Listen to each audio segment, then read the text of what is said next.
viewers, to our Business in 360 webinar series. What is your biggest challenge as a business leader? For some, it's growth. For others, it's effectively utilizing their time. And for most leaders, they really want to develop effective teams. Here, we're going to talk about it all. I'm Julie Entwistle, and I will be your host for this webinar. Our topic today is the business lifecycle. This is a conversation about the predictable stages of business and the common traps experienced by owners as their business progresses. Before we get into our topic, I just want the panel to introduce themselves. Hi, I'm Tom Sokola. I've spent the majority of my career in corporate operations, and now I focus on developing the next generation of leaders.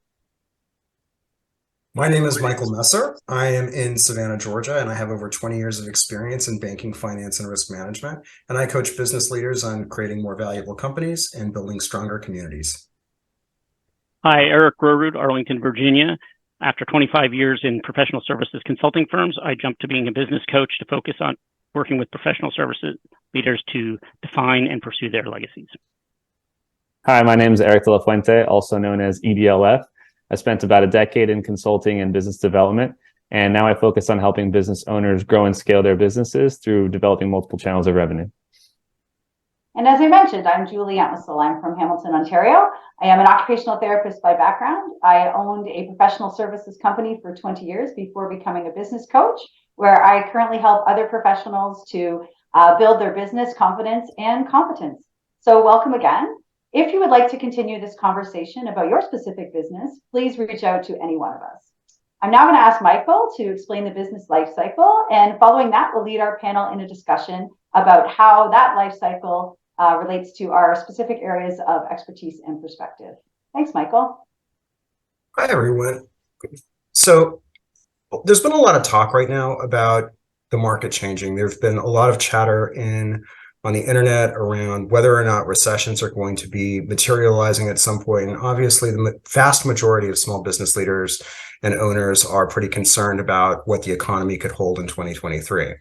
So we've decided to talk a little bit about the business life cycle because it's really tied into this, and one of the things that is important here is that things around us are always changing. The market's always changing. Prices are always changing. Your relationships, customer preferences are always changing. So change is a constant. So the fact that recession may be coming is not necessarily something that's unique, but it's something that all businesses need to consider. The important thing from our perspective is that you understand where your business is at as markets change. And as you start developing as a business, understanding actions you can take and certain pitfalls that you can take, that you can avoid to operate most effectively. So from that perspective, I would like to present what we call the business life cycle. Okay. So this actually, the sort of more technical name for this is the sigmoid curve. And it comes from Ishak Adizes, who is a professor at UCLA. And the idea here is that almost everything in life goes in cycles. We certainly see that in the natural world, but that's also very true for businesses as well. So there's really three key phases when we look at businesses that each business will go through, sometimes multiple times. We have the learning phase, the growth phase, and then the decline phase. So if you think about this, you've got on the y-axis, you have growth. You can think about the y-axis as growth, and then the x-axis as time. And so any new business is going to start off in the learning phase. This is where you're getting your feet under you. You're thinking about who your clients are, how to position yourself most appropriately, and things start to take off. Now, usually in the learning phase, you'll have a spurt of initial growth, and then they'll be followed by a decline. As you go through this natural progression, there's a few traps that we like to identify that all businesses at some point experience. The first trap is called, takes place at right about here, okay? And that's called the honeymoon trap. And what the honeymoon trap is, this is that initial wonderful excitement that business owners get when they first start their business. They're getting an initial spurt of growth, and they're feeling like this is just going to take off and it's going to go on forever. This is sort of the rose-colored glasses of the learning phase, right? And what the pitfall here is that you're not paying attention and you're not keeping focused on the things that you need to make sure that you're actually sustaining and scaling your business appropriately. Of course, what follows that is oftentimes a decline. And right here, and this is a really important trap for people to be aware of. Whoops. We have a second trap. This trap is interestingly named 3 feet from gold. What does this mean? This actually comes from a story that Napoleon Hill tells in his book, Think and Get Rich. And it tells the story of a prospector who built some land and wanted to prospect for gold on this land, and started prospecting, initially had some great success, got some ore out of the ground, and then just spent years grinding and grinding and grinding, and nothing else came.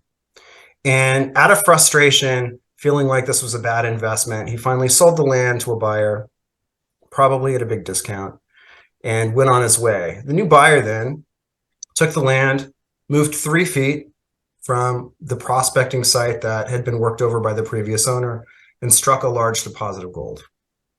So what's the lesson in the story here is that there is a time as the market turns down that you need to persist. Persistence is key. The fact that you're not getting traction, the fact that you're encountering an initial problem doesn't mean to give up. This is where you need a plan. You need to have a clear set of plans. You need to stick with it and keep going. The great news is once you get past your 3 feet from gold trap, you enter into this beautiful growth phase where everything starts coming your way. And as you can see, as we move into that phase, things are just going up, up, and up. Well, there's traps to consider here as well. So the first trap is right about here. And we call this, excuse me, the founder's trap.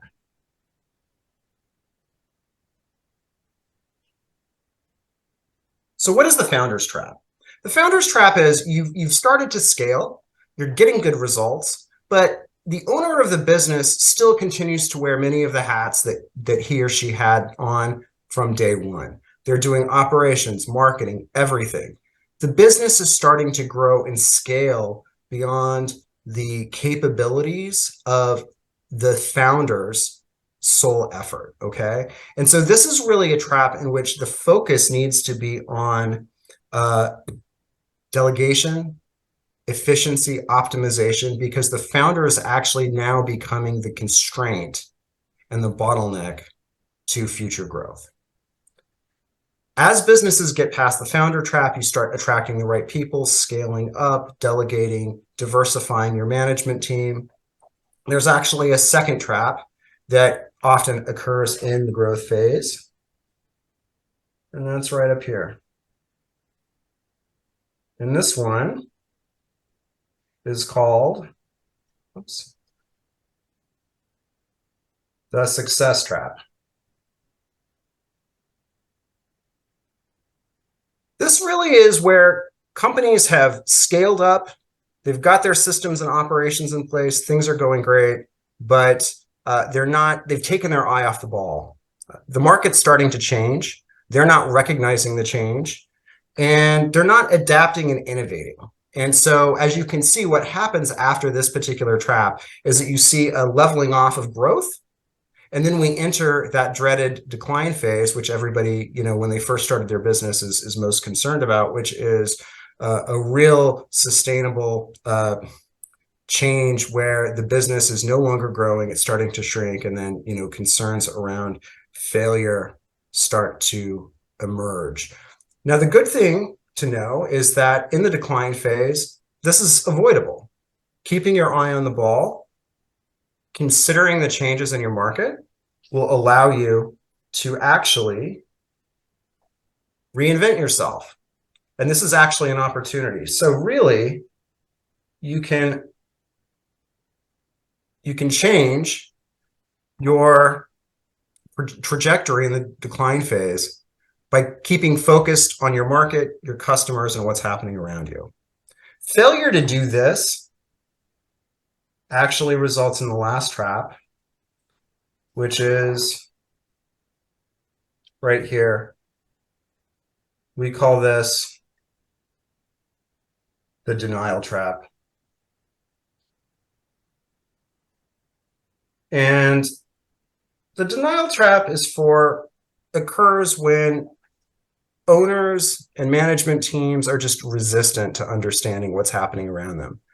They're blaming the market, they're blaming their customers. Nothing is the fault of the company because they've been successful to this point. And they're not actually moving and taking action that's going to get them into this reinvention point.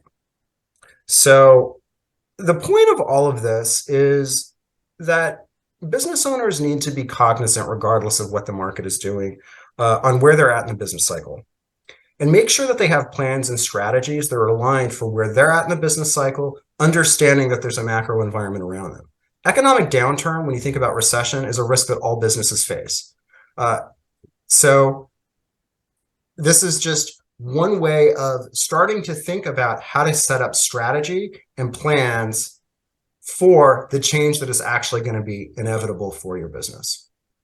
So with that, I'll open up the discussion to the rest of the panel and see where we go from here.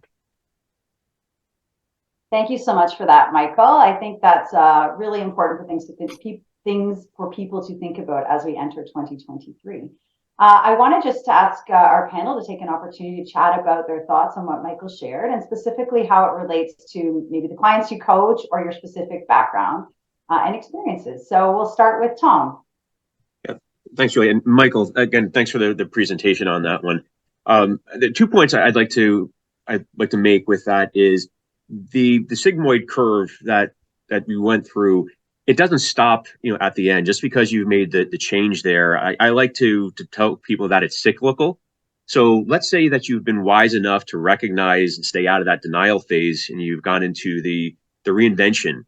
You start with a new honeymoon phase. If you come up with a new product, a new way of doing business, you have to watch out for those traps all over again. And so, the smart business owner or the smart corporation recognizes that it's not a one and done. It's a constant evolution, and it's a constant relearning and reinventing of yourself. And so fantastic corporations over time have done that. If you look at the Amazons of the world, started out as booksellers, and look where they are now. IBM as another example, and no one these days owns an IBM computer, but now they've changed into what they're delivering to the world, and they've all been highly successful. And then what I'd also like to point out is in corporations, you think of them as these big juggernauts, but there's a lot of microcosms within corporations going through very similar things. Small verticals within the corporation will have a lot of these similar traps, especially in the founder's trap, for example. If you're a leader within a certain division of your company, you're used to doing the job yourself. You've been promoted, and now you're used to doing everything. You have to be able to adjust and change and develop your team so that your team can grow and you can grow and moving on. So it's not just on a large screen, macroscopic basis. It happens on microscopic within the corporations and small businesses across everything. Thank you, Tom. Eric G. Thank you. Thanks. Great points, Tom. All right, and I really like the point about sort of that it repeats, and so kind of want to build on that theme a little bit. One is that I found, especially in professional services, you go through those curves repeatedly, and what's the founder's trap when you're starting just becomes a growth trap over time. And that when that growth rate hits, I've usually found it somewhere around 20%, things start to break. The same things that happened as you are a small company, as you grow through various sizes, break. The processes don't support those different levels of growth and things of that nature. And so you need to think about that. But also want to take a second and put it a little bit in the context of the potential for recession, which is thinking about where you are in that curve and what you're planning for can either help exacerbate the impacts of that recession or help mitigate those things. And so when you think about if you're planning because you've been growing at 30% and you plan your organization and your overhead expenses and all of that to assume a 30% growth rate, and all at once we hit recession and you're at 2%, it kind of amplifies that because you've built up this overhead. Or if you do the opposite, which is say, hey, we are running into headwinds in the economy, let's be really conservative on some things and plan for less growth, you then are able to absorb those things in a better fashion because you haven't built in that large growth. And so, I think one of the things that I always think about with this curve is it's really worth saying, where are we both in the economic business cycles as well as the business cycles? And so I'd always encourage you to be thinking about that every point as you're planning going forward is where are we? What do we need to be doing both in our business in the micro sense and then the macro sense of where the economy is going? If I could actually pick up on that point, Eric, I think you're making an excellent point. And in my prior to becoming a business coach, I had 20 plus years in risk management, and I've gone through lots of business cycles with companies of varying sizes. And as markets change, the companies that are most successful at dealing with downturns and cyclical downturns are those that plan. Okay. And it's okay to have multiple plans, right? You can actually have, it's when you do your strategic planning, you can have your baseline plan and you can have a recession plan. You can have an upside plan. And that seems like a lot of work. And how do you know which plan to use when? Well, really understanding and taking a look at the indicators for your business. Really, the ones that are going to give you some predictive insight into where your market is going. That might be, for example, for certain industries, supply costs. As they start going up and getting to levels that start cutting into your margins, that might be for certain industries an indicator that, oh, we may be going more into a recessionary type of scenario. Let's start thinking about how our baseline plan can then be shifted to our recession plan or vice versa. So that's one thing that I always like to encourage business owners is to sort of think multidimensionally and be prepared so that when the change comes, you actually have already thought through what your response might actually look like. And Michael, if I could just piggyback on that very quickly, is I think a lot of people plan for the tough times. They don't plan for times where things are going good. And a lot of times we'll become surprised. It's like, whoa, we're not ready for this success. What do we do now? So absolutely plan for the recessions, but plan for the good times as well. Yeah. EDLF, I was going to ask you. Yeah, I wanted to chime in a little bit on the discussion overall. Thanks, guys, for your thoughts. But sounds like most of the discussion so far, at least, kind of have the tone of like, there's a recession, here are the things we need to do to kind of plan for it, right? Which obviously we should. But I want to encourage us to think about, like, most times during a recession, there's obviously room for opportunity, room for additional areas of growth. And so I say that because a lot of the businesses that I work with, aren't necessarily large corporations. They don't have all of these resources and assets at their disposal to make all these plans and everything else, but are more creative in their thoughts. So the founders that I work with are probably in between that learning and growth phase most times, and obviously have their pie in the sky view of where their business wants, where they want their business to go. But there's just that level of awareness that you guys have talked about in regards to the different things that happen or can happen in a business life cycle. So I'd be curious to hear y'all's thoughts on kind of the opportunities that a potential recession could present to these business owners that may be thinking one way, and then obviously as the macro conditions of the economy shift and change, what can that do for the more agile and creative thinkers from an opportunity perspective? Yeah, I'd just like to chime in before we kind of go down that route a little bit. If I can tell you about my experience in professional services and in a lot of those people that provide the service as one of their key lines of business, is that the work is themselves. So that often is the health professionals, the lawyers. It's that founder's trap where they really need to dive into how do they get out of their own way. We talked about that constraint idea, but what it often is they are the highest biller, but they're also still doing a lot of the other administrative tasks. And they really need to figure out that delegation and make a critical decision in their business of whether they are going to continue to be the highest biller or start to bring in the resources to backfill the time they spend doing the work so that they can continue to work on the business. And that's a real tipping point for those professionals to be able to grow and continue through the growth phase.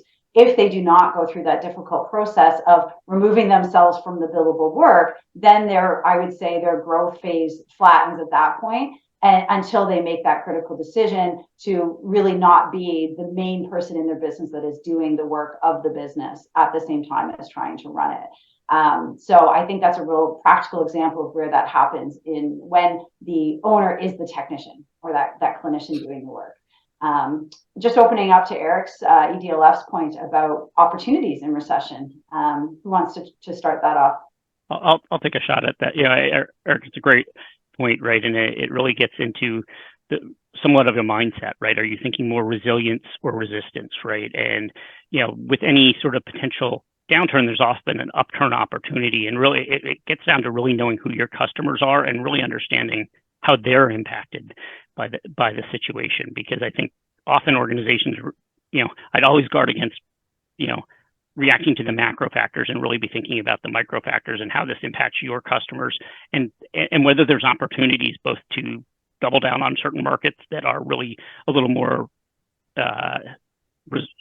not impacted by a potential downturn, or actually sometimes there's even businesses that are sort of counter-cyclical. And so it's often an opportunity to think about resilience and how to target those customers who are in most need and you can provide services to. So I think it's a good point, especially when you're a small business and you've gotten some success, you've got a bunch of different types of customers. It's a good time to take a step back and say, hey, which ones of these are the right place to focus? And maybe it's a good time to say, where isn't my focus? Yeah, I want to piggyback on that a little bit, that resistance versus resilience, and share a quick story. When COVID happened, obviously everything changed for a lot of businesses, a lot of organizations. You can kind of call it a mini recession or however you want to frame it. But at the time I was working for a $500 million SaaS company, leading sales teams. And obviously a lot of sales and for that industry is, going and visiting your clients, which are typically multi-million, multi-billion corporations, and sitting face to face and presenting the product, et cetera, et cetera. That all changed, right, with COVID. And there was a lot of, I wouldn't say resistance to COVID because, there's not really anything you can do, but there's a lot of, negative mindset. And for those that were a little bit more resilient, we started moving a little bit more towards what's now commonplace, which is Zoom and kind of these digital or these remote meetings. And what ended up happening for the business was we had a brief period of sales decline, right? Obviously, because everyone was kind of figuring it out. But then after that, the periods after that in 2020 were some of the best quarters that the business ever had, because we were able to just do more meetings and have more sales and more productivity because we weren't traveling, we weren't wasting time, flying from place to place. And not only that, but our CFO was super happy because expenses were super low because we weren't spending money on all those things. So I say that because, again, just picking back on what you were saying around resilience, right? Kind of think creatively around the opportunities that some certain things that are out of your control can present to not just you yourself, but also the business that you're operating in. Eric, and this goes to what you were talking about of the resilience. I spent most of my time in corporate America, and what I was always amazed about was the fear that happened with corporate America for taking chances, trying new things. Too many times I feel like they've created a culture of fear of failure versus a culture of growth opportunity. So we've talked about many times about the concept of failing forward. There are opportunities, but sometimes people are so afraid to take the chance on something new because going back to that founder's curve or the success trap, they've had success doing something one way. So the idea of trying something new and failing at it is terrifying, and they don't go. In corporate, typically, they've created a culture where you only advance if you've been highly successful. And instead of looking at a potential growth opportunity by, hey, we tried this, it didn't work, and here's what we learned from it, they look at it as, we tried this, it didn't work, and look at all the money we wasted. And we got to get out of that mindset. There's never going to be that growth. We're not going to get people to advance and look for those opportunities in the recession if we keep squashing the new ideas that come in or the people who are willing to champion those new ideas. Yeah, just picking up on that, one of the things that I really love about socially conscious business really goes to your point, Tom, about culture. Because businesses that really start thinking about all of their stakeholders in the community actually have shown to be more innovative than their competition, which means when you enter into a recessionary period or a market dislocation, they've already kind of set up in their DNA of the company a mindset that focuses on collaborations with their key stakeholders, whether they're customers, employees, suppliers, certainly, and they're already almost wired to catalyze innovation. That gives them an immediate competitive advantage against some of their peers that are suddenly thinking, oh, I've got to pivot, but I don't really think about how to come up with interesting win-win situations. That's just not part of something that we do. And just extending that a little bit to Eric's EDLF's initial comment about opportunities is many studies have actually shown that authentic, socially responsible activities from business during periods of recession actually positively impact perceptions of brand. So charitable contributions signal to customers higher brand quality perceptions, and that actually makes those customers more loyal, stickier, and reduces the trough. 81% of millennials right now believe that businesses have a social imperative beyond profit, and are actually 2/3 of consumers globally are willing to pay more for sustainable or perceived socially responsible products. That actually provides an immediate opportunity and competitive advantage when the market turns, because that's not true for a large segment of the population of your competition set. Yeah, Michael, I heard a colleague of mine the other day use the term, it's about stakeholders, not stockholders. And so it's having that more holistic view of everybody that you're impacting, and feeding both internally and externally for your company. EDLF, going back to your question again, one of the other things I think is important when you're looking at potential downturns in the market is the concept of, as a leader in a company, having a sense of humility. The idea that you don't have to have all the answers, and it's okay for you to admit that you don't have the answers. So going to, again, your stakeholders in various forms, whether it's your colleagues, your peers, the people who work for you, a lot of them have some great ideas, and the concept of going out there and asking the question, hey guys, here's what we're coming up against. Let's brainstorm. Let's see what's out there. I'm happy to reward whoever comes up with the next greatest thing that we can do here.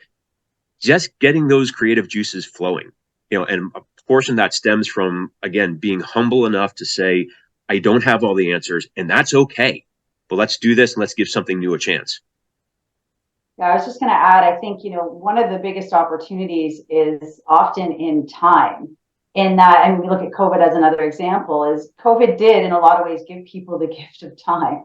And next to our health, I would say time is our next biggest asset. And how you use that time is really going to determine your next trajectory. So it's a perfect opportunity to think about diversification. What other markets should we be in? What should we be looking at? What have we tried that maybe we didn't explore enough of because we were so busy on the other side focusing on our main line of business? And I think the people that ideally plan for that, in that they have the resources and some of the thoughts already available to capitalize on when the time presents itself, are going to do better. But it's never too late to start thinking about that and moving in that direction, especially if your phone is ringing a little less, or you've got a little less of the other things that you need to be doing. So I think there is opportunity in that if we can sort of shift our behavior. And again, mindset is really important in focusing on what I can be doing versus what I can't be doing at this time. Yeah. Anything else? Anybody? Yeah. Go ahead, Eric. I was just going to say, bring it back to sort of the original curves, right? I think those curves all look smooth, and we've talked a lot about planning, but I think there's sometimes well, I should have been planning before, but I didn't. So now what? And I think at any point you're on those curves, you can always change that trajectory. It's always, in all honesty, I always like to think of the most important decision is the next decision you're going to make. And so, I think a lot of us have talked about planning, and it's great if you've done it, but if you haven't, that doesn't mean there's no hope, right? You're always at a point where you can take that time that Julie was just talking about, that big gift of time, and refocus and think about how do I change the trajectory of that curve, and how do I do that from a resilient standpoint. And so those curves look, in the academia, look smooth and never have kinks and things like that, but you can always sort of bend those curves through your next decisions. Probably more like a stock market trajectory. Yeah. Well, listen, we've taken up a lot of time today. We've got other webinars that'll be coming up in the future. So I want to thank Michael in particular for outlining the sigmoid curve for us. And, want to thank everyone for their participation today. And to those that are watching this webinar, just keep an eye on your social media channels for the release of our next webinar. And we hope that you will view our next session when it comes available. So thanks again, and wish you all health and a great day.